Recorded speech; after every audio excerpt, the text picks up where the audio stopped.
Hello everyone, আজকে আমরা এই বায়োলজি ফার্স্ট ক্লাসে দেখতে যাই বায়োলজির সব থেকে গুরুত্বপূর্ণ জিনিস কোষ বা সেল। এই কোষ বা সেল কি? কোষ বা সেল হচ্ছে মানুষের বা জীবেদের, যাদের মধ্যে প্রাণ আছে বা জীবেদের একটি মূল অংশ। এই কোষ বারবার বিভাজিত হয়ে মানুষের শরীর গঠন করে, যেমন হচ্ছে আমাদের হাড়, পেশি, মাংস থেকে শুরু করে সমস্ত কিছু, উদ্ভিদদের ডালপালা থেকে শুরু করে সমস্ত কিছু। তাই এই কোষ আমাদের খুবই গুরুত্বপূর্ণ। আর আজকে আমরা খুবই সহজ সরল ভাবে এই কোষ সম্পর্কে বিস্তারিত জানবো। এটা হলো একটি আদর্শ কোষের চিত্র বা আদর্শ কোষ। তার প্রধান তিনটি অংশ হলো কোষ পর্দা, সাইটোপ্লাজম আর নিউক্লিয়াস। এখানে আমরা এই তিনটা জিনিসের কাজ দেখব। কোষের মধ্যে আরো অনেক অঙ্গাণু রয়েছে, যেমন হচ্ছে গোলগি বডি, মাইটোকন্ড্রিয়া রয়েছে।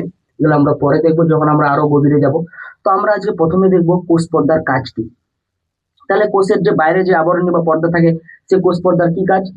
এই কোষ পর্দার কাজ হচ্ছে কোষকে বাইরের কোনো আঘাত থেকে রক্ষা করা। এটা হচ্ছে কোষ পর্দার কাজ। এরপরে আমরা দেখবো কোষের ভেতরে বা থাকা যে তরল, এই সাইটোপ্লাজম, এই তরলের কি কাজ? এর প্রধান কাজ হচ্ছে কোষকে ফুলিয়ে রাখা। যদি আমরা একটা ধরো যে বেলুনের মধ্যে যদি একটা জেলির মতো অংশ ভরে দিই, আর ওখানকার মধ্যে যদি অনেকগুলো বা ছোট ছোট বল ভরে দিই, তাহলে কি সেই বলগুলো নড়াচড়া করবে না, ঠিক এক জায়গায় স্থির থাকবে। জল পড়লে নড়াচড়া করবে, যদি জেলির মতো অংশ ভরি তাহলে যেখানে পড়বে বা যে জায়গায় থাকবে ওই জায়গা থেকে আর নড়াচড়া করবে না। তো এরকম যে কোষের যে অঙ্গাণু, যেমন হচ্ছে মাইটোকন্ড্রিয়া, তারপর হচ্ছে গোলগি বডি, সেই সমস্ত অঙ্গাণুগুলিকে নিজের জায়গায় ধরে রাখতে সাহায্য করে। তারপর যে কোষ যে প্রোটিন তৈরি করে, এই প্রোটিন মানে কি জেলির মতো অংশের মধ্যে দিয়ে কি পরিবহন করতে কি সাহায্য হয় বা সাহায্য করে। তারপর হচ্ছে এই কোষের যে প্রধান বা কোষের মস্তিষ্ক যাকে বলা হয়, সেটা হচ্ছে নিউক্লিয়াস। এই নিউক্লিয়াস সম্পর্কে আমরা এখন গভীরভাবে জানবো। নিউক্লিয়াসের মধ্যে কি রয়েছে, তাদের কাজ কি, এবং তারা সেলের মধ্যে কি কাজ করে। এটা হচ্ছে কোষের চিত্রটা আমরা হাঁটিয়ে দিলাম, শুধুমাত্র নিউক্লিয়াসটা রাখলাম। আর নিউক্লিয়াসের ভেতরে কি আছে এখন আমরা দেখবো। নিউক্লিয়াসের ভেতরে আছে ক্রোমোজোম। এই ক্রোমোজোমের কি কাজ? ক্রোমোজোমের কাজ হচ্ছে লিঙ্গ নির্ধারণ করা।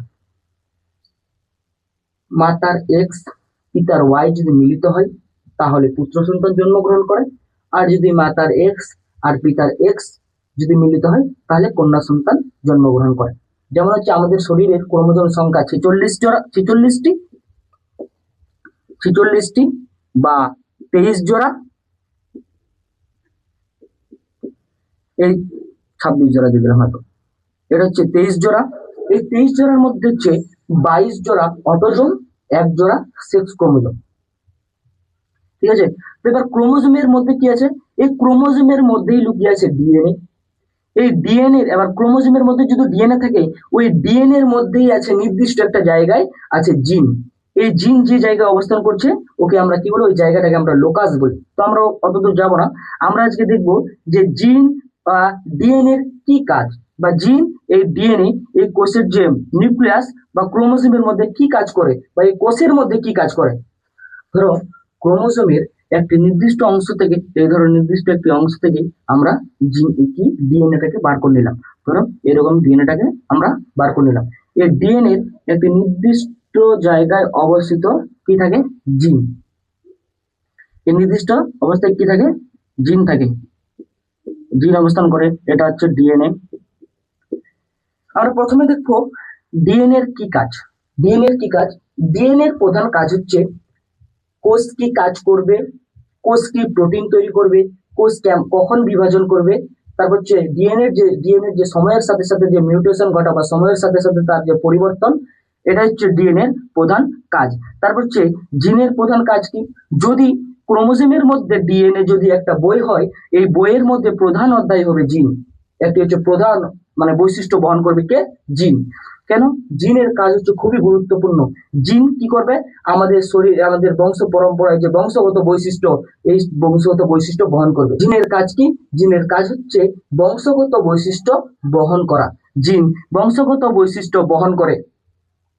যদি আমি লম্বা হই এর কারণ হচ্ছে জিন, আমি যদি বেটে হই এর কারণ হচ্ছে জিন। এবার প্রত্যেকটা জায়গার, যেমন হচ্ছে আমার হাতের জন্য, আমার হাত লম্বা না মাস্কুলার না ছোট, এর জন্য আরেকটা আলাদা জিন যায়।